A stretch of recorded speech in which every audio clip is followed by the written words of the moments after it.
here we are live with Becky Chernek. And boy, let me tell you something right now. This is Having Cast 2023, and I have got the best featured guest speaker, Jenn Suzuki, on tonight with me. And boy, let me tell you, we are going to talk what's happening in the trenches in dealerships, and she knows her stuff and then some.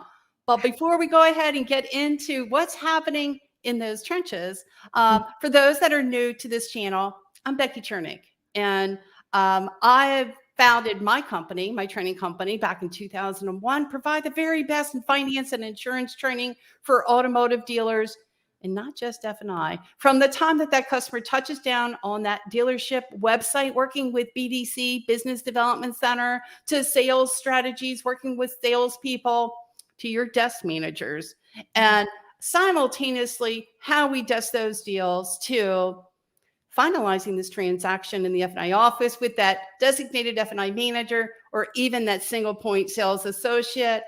And also, we are going live on YouTube. So if you happen to be watching us on live, definitely like us and subscribe, and please share.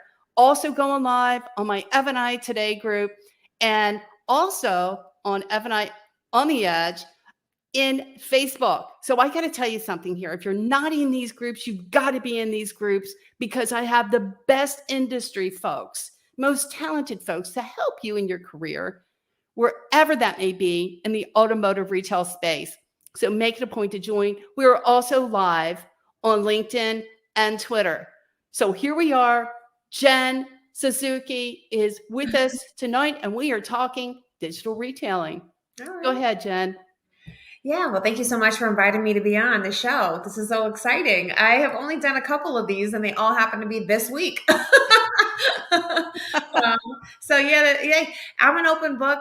Becky, you can always, fire off questions. I love to have this conversation. I think digital retailing is something that I find myself talking about. I held 2 classes today, and in both of those classes, it was a prominent aspect of the conversation about us planning 23 goals.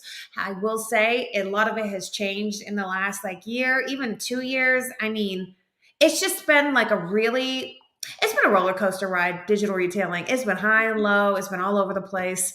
And so, I find even today, it's a part of the conversation. It's in some stores, it's a big conversation. In a lot of stores, it's a weekend conversation. What are you saying? Well, you're right. You are one busy lady. I got to tell you, and I want to thank you again for taking the time to fit me in. I certainly appreciate that, because I wanted to kick off with the very best in the industry for 2023. No, I did. And I know that you're extremely popular. You're in and out of these dealerships. And you know what? I'm ready to talk about what's really happening in the dealership, in the trenches. I'm over sugarcoating stuff. I mean, I've been sugarcoating stuff all 2022. Yeah. It's over. So yeah, let's talk about digital retailing. And, one of the things that you said to me that just stuck, that really stayed with me. And it was, are we going back, dealers, to pre-COVID days, to nickel and diming negotiations with that green Sharpie all over again? And I'm thinking, so many times we hear so many things that are happening, and we're at conferences and we're talking about all these exciting new processes. But when we get back into the dealership, it seems to be like the same old. And so I'm wondering, how many dealers today are embracing digital retailing, meaning from the time that customer touches down on that dealership website to self-desking, giving them the opportunity to self-desk these terms and options that would be made available to them, to bringing it in the dealership. And I'm gonna hit you with this one, because just the other day I'm talking to an ancient friend of mine, and he's going, "Well, Becky, we have dealers that are still doing trade difference." I'm like, trade difference selling, still waiting it to talk payments until the customer gets into the box. I mean, that's mind blowing to me. I mean, customers today, I mean, they're looking for transparency from top to bottom. People are looking for something that's efficient. They're looking for honest, upfront people. They're looking for a connection with people. And anyone that holds anything back, I think, has gone back in times. You know, it's so funny. You kind of launched this by saying, hey, Jen, you said to me, we are going back pre-COVID selling processes. And it's so true. You know, that's sort of been something I've been saying here for the last few months, especially as we've started to see more new car inventory come back in, and we've started to see trade values, used car values go down. We've seen the interest rates go through the roof, more through the roof than we've seen in many, many, many years. We see new car dealers with the same cars. And so it's driving some competition. And I think customers are 100% aware of what that payment looks like today. And we've seen it through this entire year. But at this moment that we're in right now, they pump the brakes. And people say the market has cooled off. I've watched the market cool off. I mean, these customers went from, oh, it's $1,000 a month, the highest payment I've literally seen people have, and everyone in high payments. Oh, yeah, I'll take it. I'll take it. I'm like, wow, this is crazy. Everyone's in such a hard payment. How are we going to get out of this? Now they're like, oh, what? Now, let me go talk to another dealer and another dealer and another dealer. So the competitiveness is back. The Shark Tank is real. And people are starting to discount, and customers are aware of this, and they are now, you know, making their moves. Hey, I'm going to hold off. Let me think about it. Let me talk to somebody else. And now dealers are, don't go, don't go, don't go. Hey, wait, we'll drop the price again. And you know, it's that whole thing that diminishes the value of a reputable store and a brand and a team. And now we're back to negotiating. You know, some of these cars, they were over MSRP because of demand and rightfully priced. Now these prices, because of the competitiveness of the competition, you know, we're at MSRP. And, you know, okay, some people might dispute that whole pricing strategy altogether. But my point is this: prices are being negotiated, and people are taking the time to ask for a discount, and it's happening. So, you know, we're going back to some of those processes. But today you brought me here to talk about digital retailing, and for me, you know, it's it has started like this. Digital retailing. Well, how do we do a tool? How do we use a tool like that in our selling process if you just took all the freaking prices off the website? Because that's actually the moment we're in right now. You took all the prices on your cars? What? So my question, here's a question I have for you, Jen. Okay, so I'm watching AutoNation, I'm watching CarMax, and everybody and their mother seems to be watching CarMax as well. I know I'm not the only one by any means, but we're talking more on the pre-qualify, and AutoNation has a text number. The customer has to do from their own home is text to AutoNation what they may pre-qualify for. And they come back with a number that they either do some sort of a soft pull and or CarMax, you're on the lot with the sales associate, and you're also talking, or they have the app capability. And I don't know how deep it goes into it, or if it's just driving off of a soft pull, if it's driving off of a selected FICO score or what.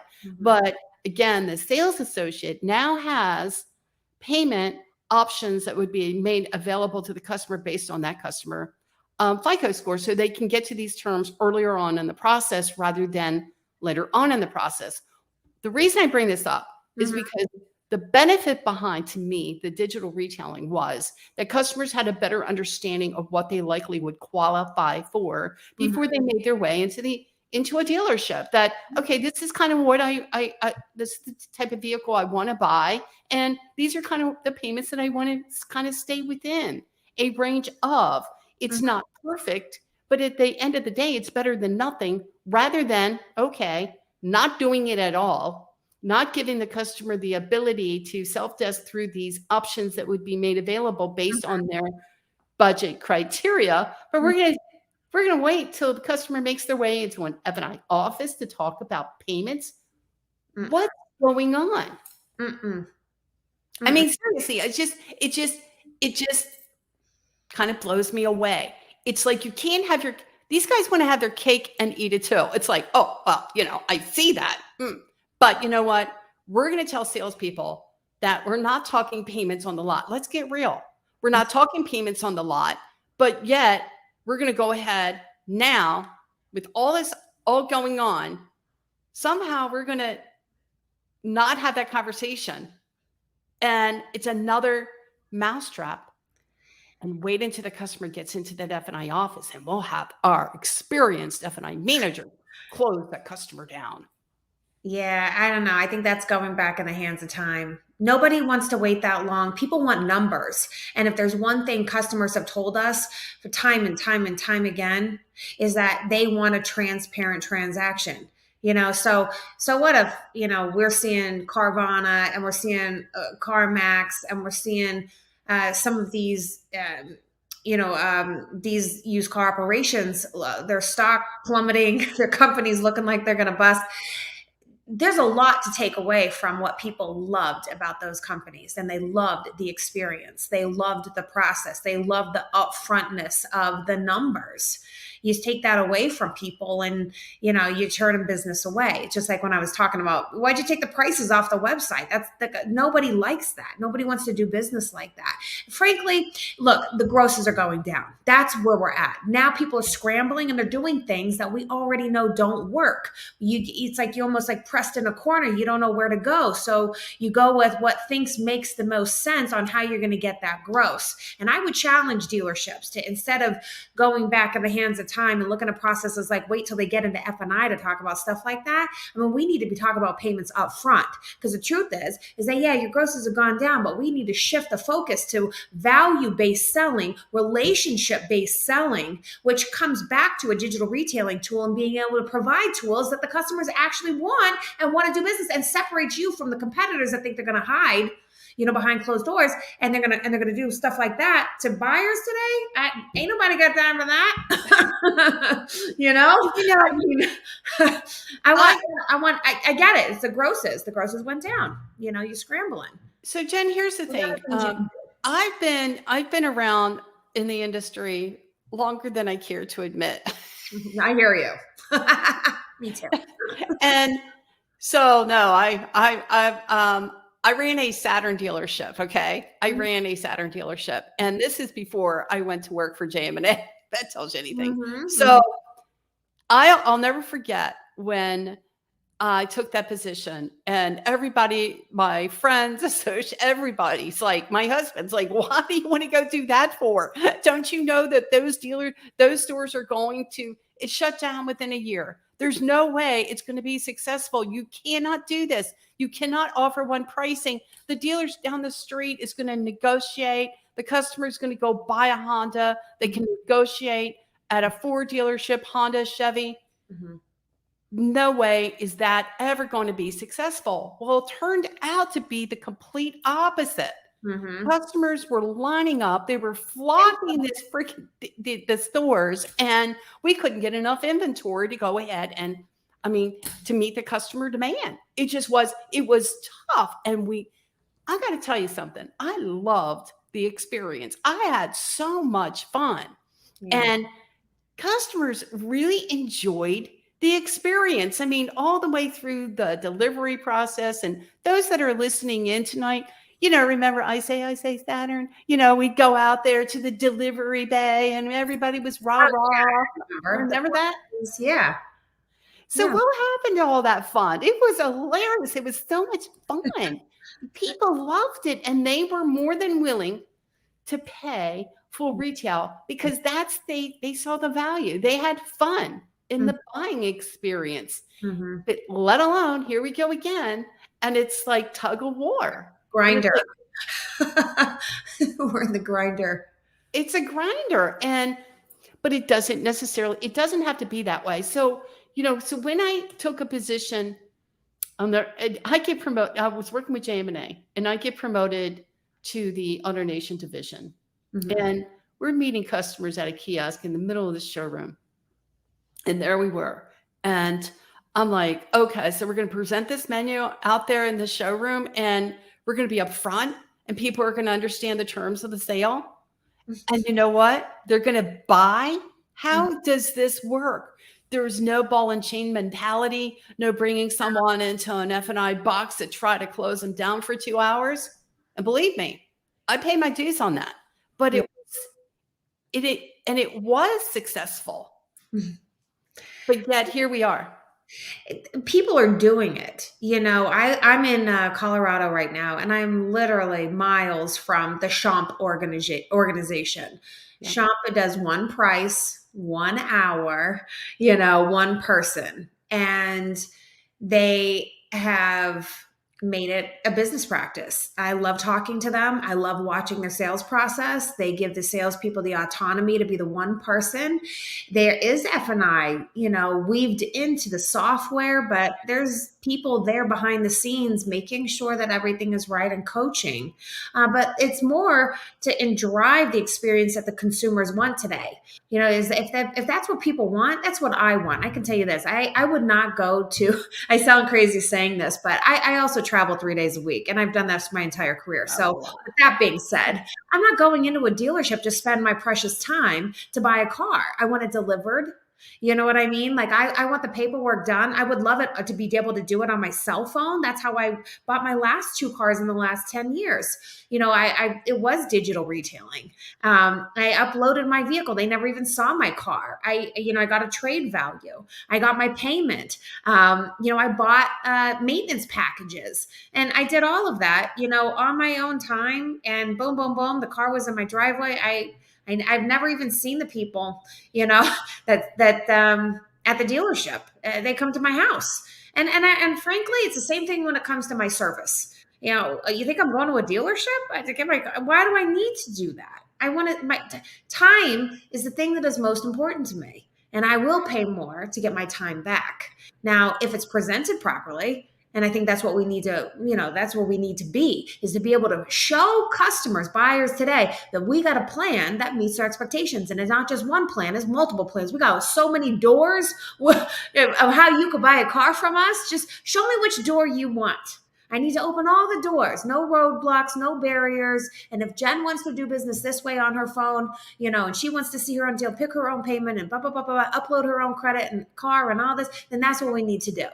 But if somebody wants to start it online and see, because the truth is, Becky, that the car payments did not go down. The prices of the cars went way up. The rates have gone way up. So if you were in a 19 in your last car, and you're going to get a new 23, you think it's going to be the same payment? Oh, hell no.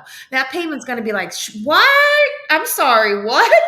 $350 plus more. Amen.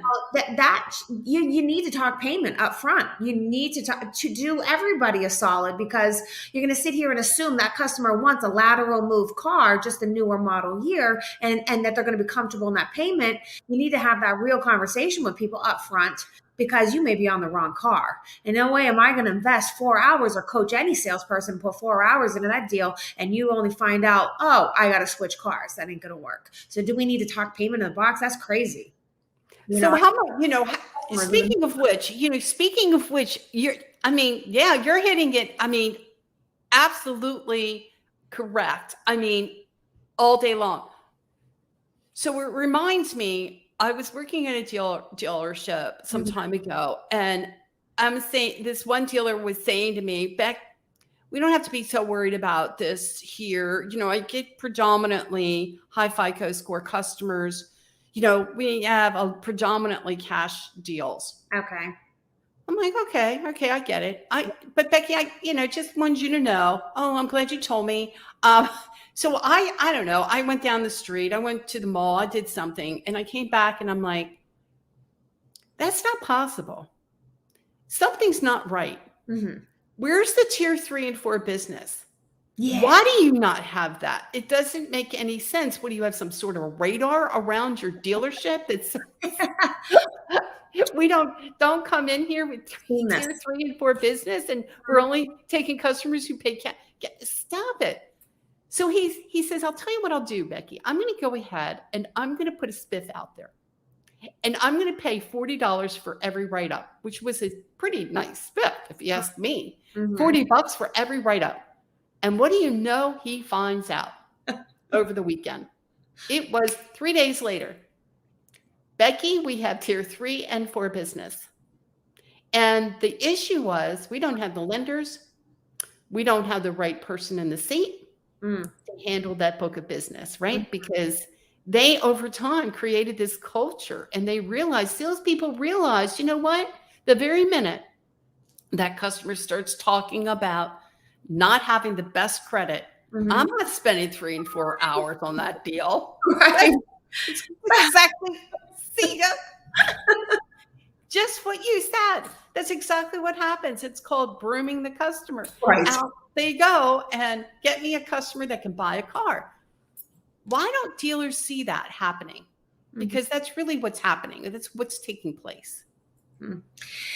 I mean, I see all sorts of stuff, and I don't understand things like this because business, well, I guess I can understand it for what has occurred in the prior years. Business has been good. There's been so many customers, not enough cars. You know, that's how we left 22 with, or we started 22 with just a lot of buyer demand. And, you know, it's different now. And when you have that kind of intense buyer demand, it is easy to broom people because you have 4 more people waiting to talk to you. And some of the stores I work in, it has been the craziest year I have ever seen in this one particular dealership. And they're so busy. They're Saturdays. They're overwhelmed. They have 35 salespeople on the floor and there's nobody to help the customers. And everybody's working 2, 3 customers. I've never seen 100 ups, you know, in a Saturday. But that's, you know, you got the brand and you've got the community and you're marketing your butt off, you know, that we will, you know, this is who we want. You're not just targeting one market. You're targeting everybody that's out there from top to bottom to get me done to top tier. You know, I think a lot of it does come down to how you're marketing, you know, and I'll go back to digital retailing. I love this tool. I mean, it's how a lot of people, whether you initiate it online and finish it up in the store, or it's a be-back tool, how I recommend using it too, or it's a showroom tool. We start it from the very beginning of the sale. It's something that moves deals forward. And customers today, you know, I think they need to be able to see where we're at on every car that's on your lot, and they need to see what those payments look like. And I would be starting there to simplify, you know, these processes, particularly when, you know, now we have less demand. We're starting to have more cars. And if you go out there, and you to let people know what you do, how you sell cars, you know, that you maybe you bring cars to people's homes. Remember that? People love that. That's gone. But now we bring it back, and it's part of like using these digital tools to streamline the car buying process. That's part of a marketing message to the masses. You know, you will attract those customers. And I've seen this. I've seen it in a lot of different stores where they're you know, you're attracting what you want, you know? And so if you are, in that case, looking for just one type of customer, you know, that's a culture. It's a culture. See, I like that where you're going with that, because one of the things that, you know, I try to follow those that are doing really well, or that Me too. And I feel like, why reinvent the wheel if I don't have to? And I know CarMax, I mean, has had some issues in going, and, you know, especially their net profits dropped. I mean, amazing, 86% over last year. But it could be because of inventory and things like that. But, you know, really diving, one of the things that I really like about CarMax is they're willing to do business any which way that the customer's willing to do it. They're willing to be flexible. That's all I'm saying. Be flexible. You know, if a customer wants to do it online, do it the freak online. Right. You know, I mean, why would you miss deals off of that? No. Or, you know, do some of it online into showroom like you were talking about, right? Yeah. Open the doors of possibilities instead of roadblocking people. You know, that's like the first piece of advice. And and here's the thing, even my more advanced dealerships, they put the brakes on digital retailing in the last year. I'm like, what are you doing? Why is this not, wait a minute, you used to start the deal like this. Oh, it's people scramble and they change their culture, they change their momentum. Doesn't mean that you can't change and go back.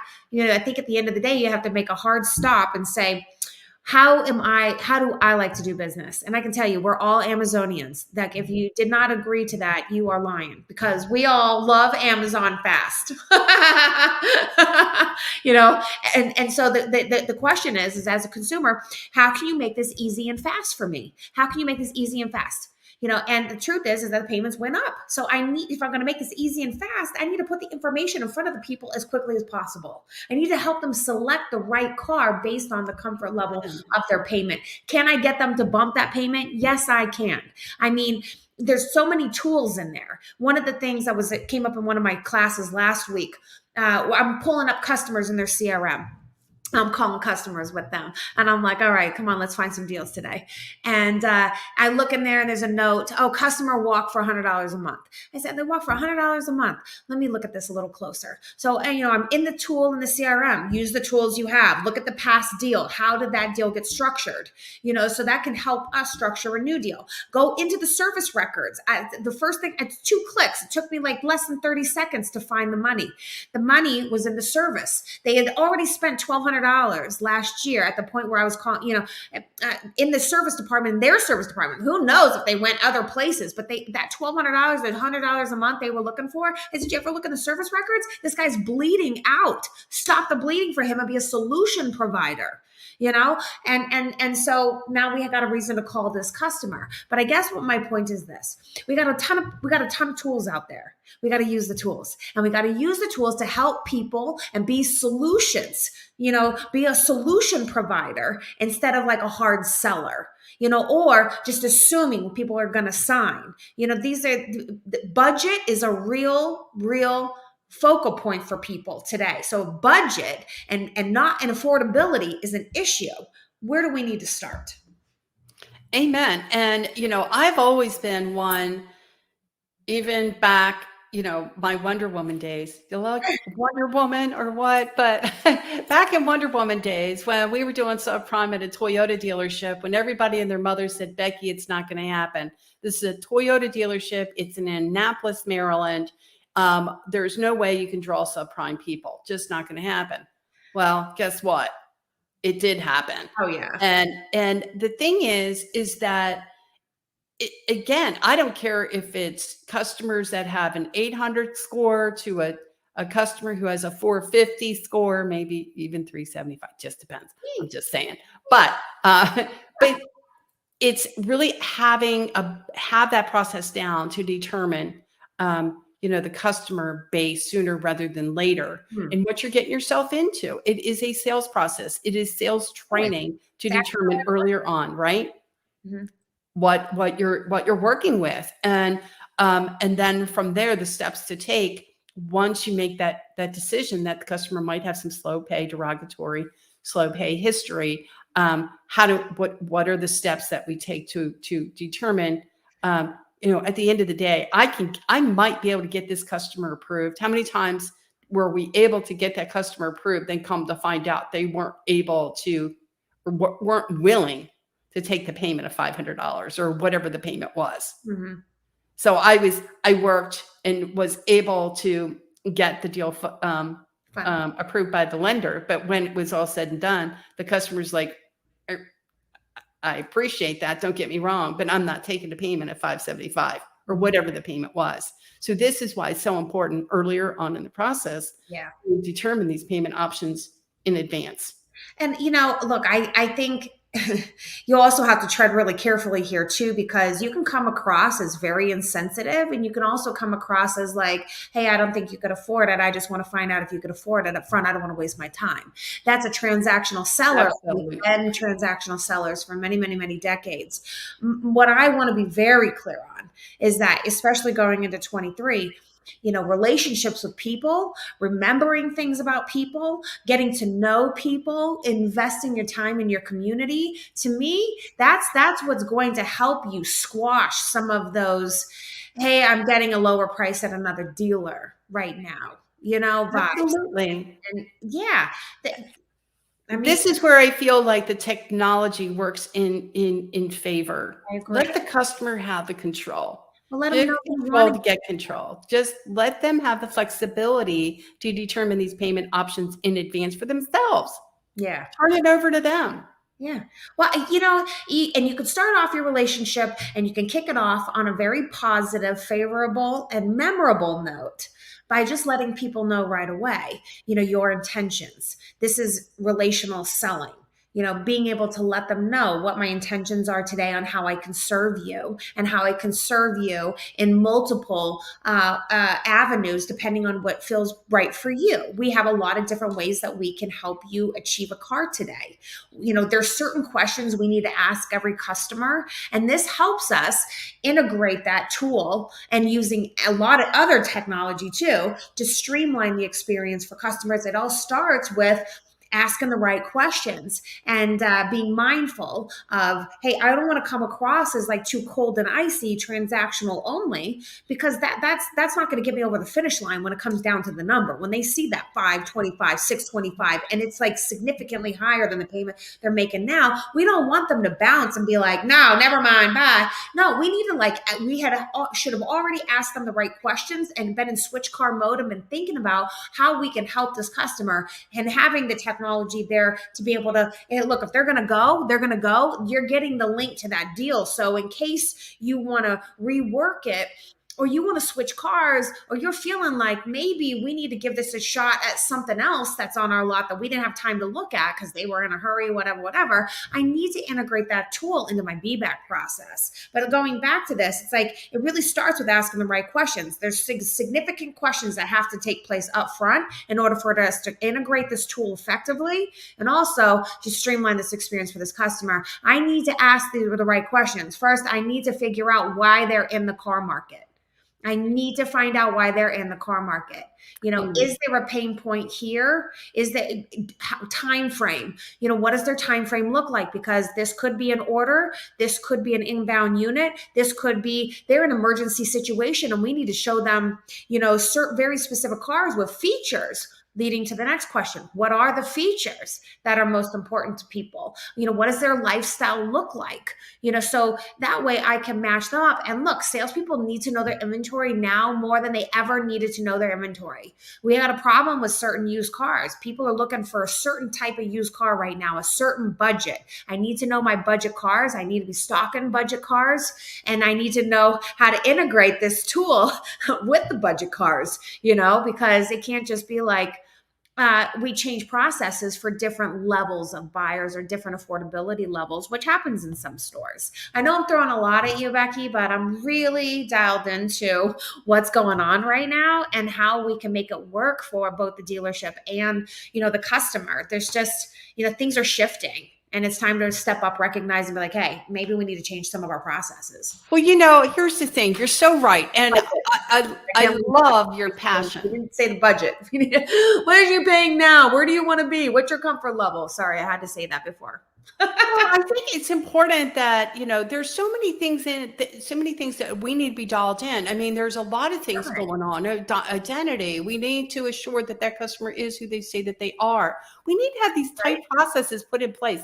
I'm in a dealership, and I'm not going to tell you where I was, but I was in a dealership, and I was having this conversation, and I just thought it was like, what are you talking about? You have no process in place for test drives.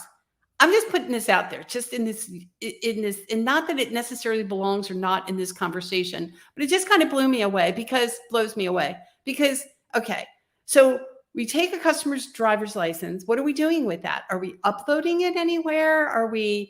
Where are we putting this driver's license? Where is it going? What's going on with it? And does anyone know that you're leaving the dealership?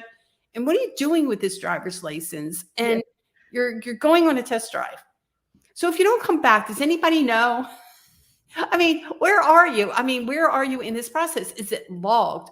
Are we scanning driver's license to identify that the person is who they say that they are before we just skip out take the customer on a test drive.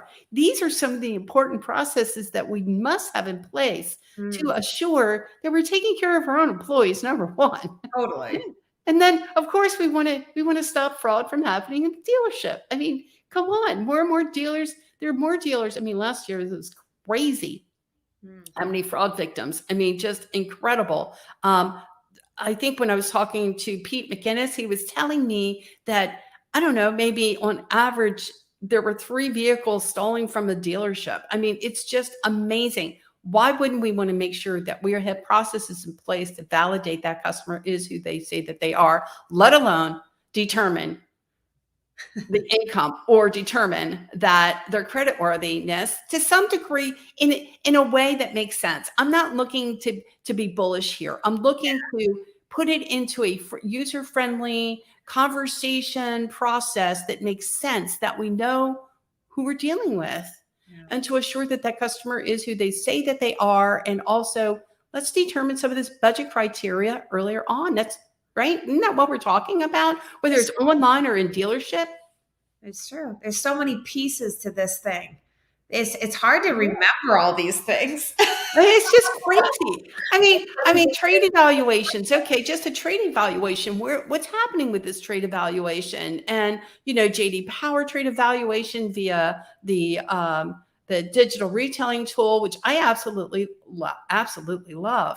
So what is the process in putting that whole thing together? So I have this. I pulled this off of LinkedIn today. Okay. Because Kyle, hopefully I'm not going to butcher your last name. Monsieur, with the Suda, right?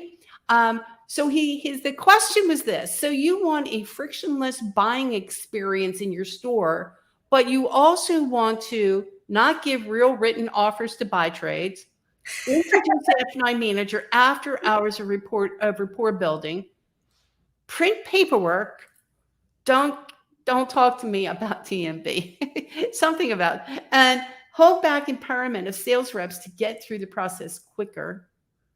You were saying. Yeah, that makes sense. Right? Train for 3 days and then let them learn the hard way. Gosh, I've got 3 days of training. That's pretty awesome. Because I don't see any training. I'm not sure who's doing that one. And I'm not trying to be maybe a little.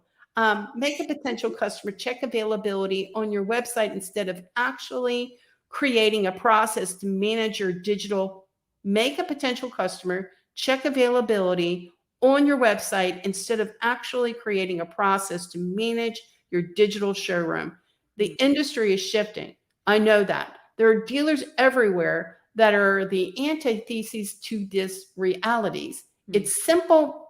It simply boggles me that more have not jumped on the progressive practices that enhances this overall experience, customer experience, and create this lifetime value of a customer.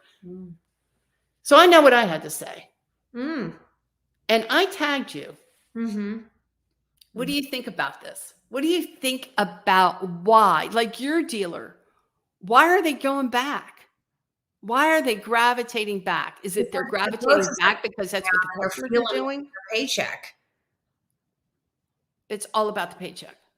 I mean, the grosses are coming down. They've been feeling it, and it's come down significant. So you start making weird decisions. I don't know. I can't make heads or tails out of it. I can tell you, I know what they're going through.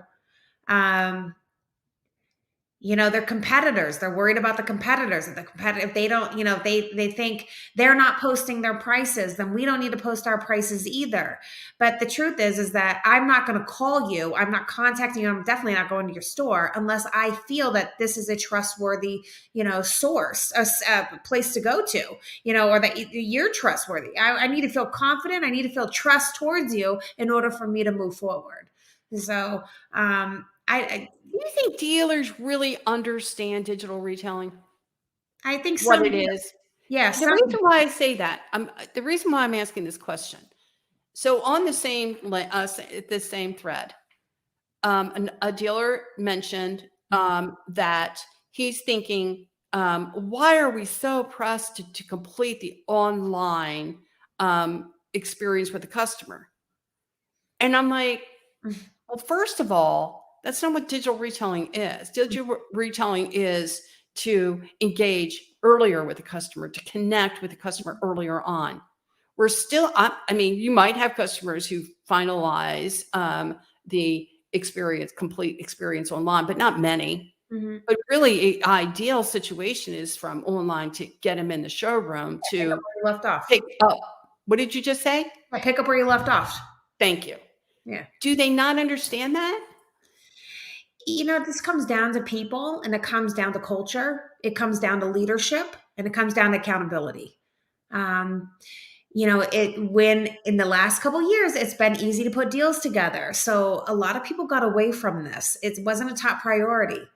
You know, I know progressive dealers, you know, they never got away from this. You know, when COVID took over and they had the tool, you know, that was their saving grace. These people were busting ass, working hours, putting in the time, recognizing that the business had to change, and they changed. And many people adapted it, moved it forward, kept it. And a lot of people, most people, it started to deteriorate, you know, because they didn't really need it. They want the customer in the showroom. And now remember, you know, are they here? Remember that whole thing? Oh, well, yeah. Are they here? Oh, you want a number? Are they here? Like, what? That's crazy. Like, we could never act like that. You know, if you don't give them a number, they ain't coming in. So, and we gave them numbers. And now it's like, with the tool, it's like, oh, well, you know what? We're the only one with the car, so you got to come in. And then all of this behavior starts to shift the mentality of customer experience first, because the grosses go up and all I'm thinking about is, damn, I'm going to make a lot of money. And every salesperson was thinking that, you know, they knew. And here's some of the proof too, is like, as things started to change, and a lot happened in 22, you know, there was a moment where, you know, the used cars were priced the same as new cars, but you couldn't get the new cars. And the customers are like, why would I buy a used car for the same price as a new car? Because you can't get it. And I would say that sounds like a 2-car deal to me. You know, let's put them on the list for the car they want, but let's get them into this car that they can take now, and we'll buy it back. But more, it was like the salespeople were thinking, I'm being coached even by managers, that, hey, wait for it. There'll be a customer that comes in the door. They'll get on that new car list. Don't worry about the used cars. So then nobody cared about the used cars. And we weren't selling the used cars because the grosses were lower and the commissions were lower. That's so right. The salespeople start to build these habits of, all right, well, let's just go off the thing that's going to pay me the most. And then it becomes about the money, the money, the money. Everything is about the money and not about the customer and the customer experience. And this is where we're at now. Now, I would say, look, I'm surprised at how many people have said to me proactively, we have to learn to sell again, Jen. We have to learn how to sell again. We have to learn we need to know our inventory. We need to know our product. And I'm like, yeah, in the last 2 years, they didn't even need to know their product. Nobody knew how to do a product walk around. Half the people didn't even know about the product.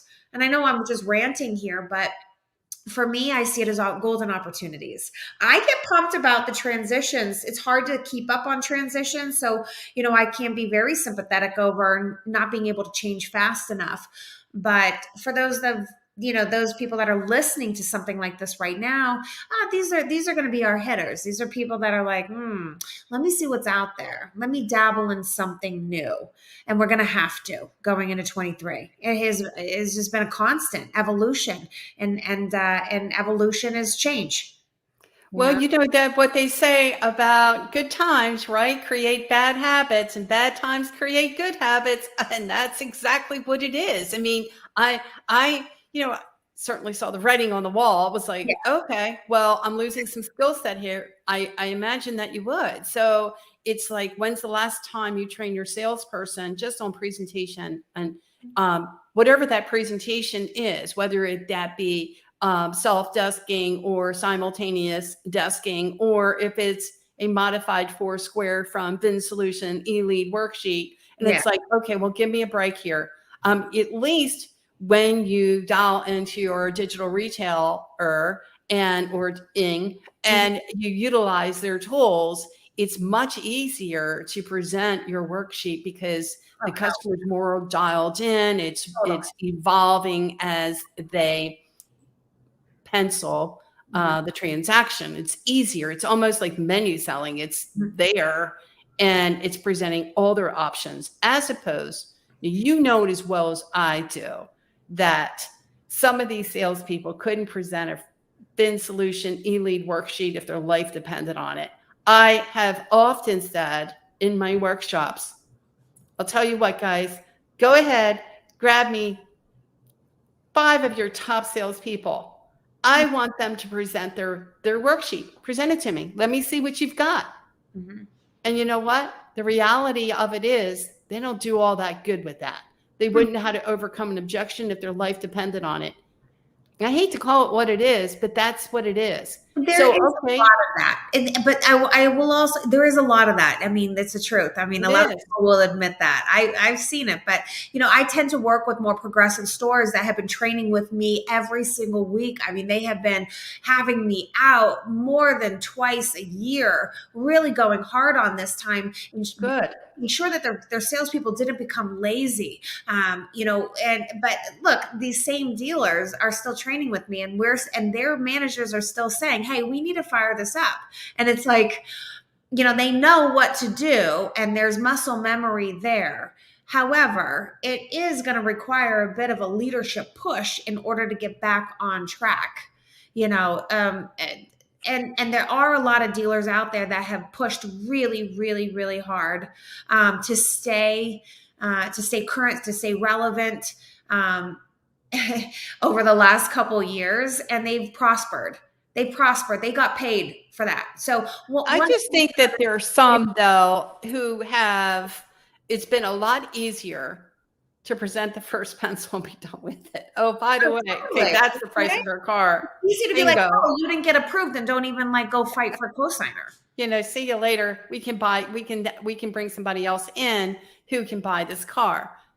I just think that there probably wasn't a lot of talent don't get me wrong. I'm glad the customer enjoyed their experience. I hope that they really enjoyed it and are willing, certainly wanting to come back for more. I'm just saying now where it's getting a bit harder, customers are looking for a deal and they want to hold their gross. It's going to be more important than ever before to utilize these strategies to be able to hold gross and also determine payment criteria earlier on. That's all I'm trying to say. Yeah, well, I'm a fan of all of that. And the truth is that, those deals do gross higher. And, salespeople and sales managers, they'll say, if they're not using these tools, they'll say, well, why do we need to do that? We have limited cars, we have to make our money. And I say, because this is how you make money.